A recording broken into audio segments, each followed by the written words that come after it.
For today's video, maglalagay tayo ng flash hider sa ating minigun na nabili natin sa Man Cave Industry. Ito ang tinatawag na ITP. Isipin nyo, meron palang flash hider ang minigun.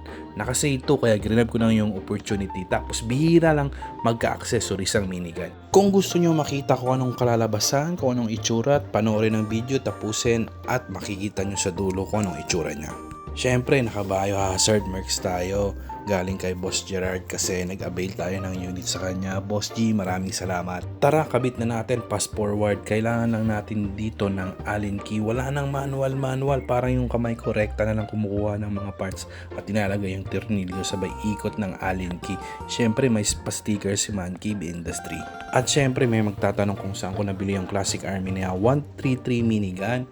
Nabili ko po yung unit kay Mavs Hobby Shop way back 2-3 years ago. Opo, mga 3 taon ng unit and sa pag-aalaga natin, hindi naman siya nasisira. All goods pa rin. Aluminum yung unit, hahaba yung barrel at magkaka-extra siyang BBs na madami. For sure, baka kasya yung isang bag. Kung gusto nyo malaman kung ilan ang BBs na kasya, comment down below. At wala!